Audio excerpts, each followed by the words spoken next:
আমার ঠিক পিছনে রয়েছে কাশিমবাজার পুরনো রাজবাড়ি। আমি এটাকে আপনাদের সুন্দরভাবে ঘুরে দেখাবো।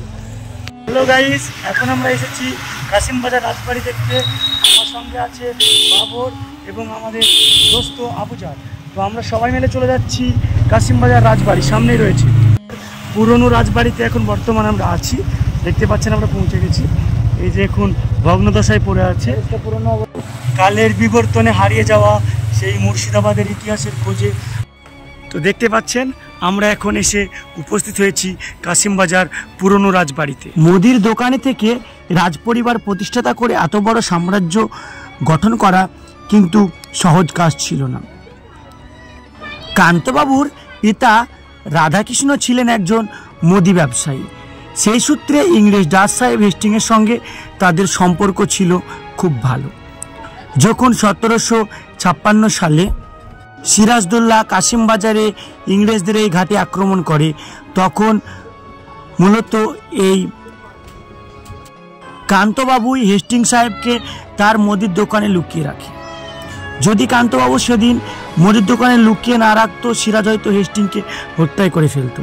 তাহলে আজকে মুর্শিদাবাদ তথা ভারতের ইতিহাস ঠিক অন্যরূপ হতো। তো যা হয়েছে সেটা পরের কথা।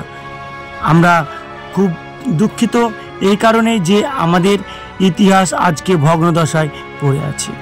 অনেক পুরনো এই সাম্রাজ্য। তো দেখুন এই যে ভগ্নদশা আছে, এগুলোতে পুরোপুরি একদম লোকজন সেরকম আর আসে না। ভিতরে প্রবেশও নিষেধ, সংস্কারের কাজ চলছে। উপর দিকে দেখলে দেখতে পাবেন সব ভেঙে ভেঙে পড়ছে চারিপাশ। রাজা নেই, রাজ্যের সে জৌলুস নেই, পেয়াদা নেই, হাতি নেই, তাদের ঘোড়া নেই।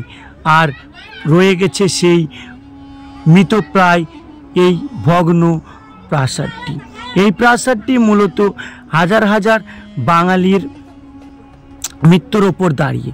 কেননা সেদিন যদি রমাকান্ত বাবু ইংরেজদেরকে আশ্রয় না দিত, তাহলে ঠিকানা ঠিক অন্যরকম হতো।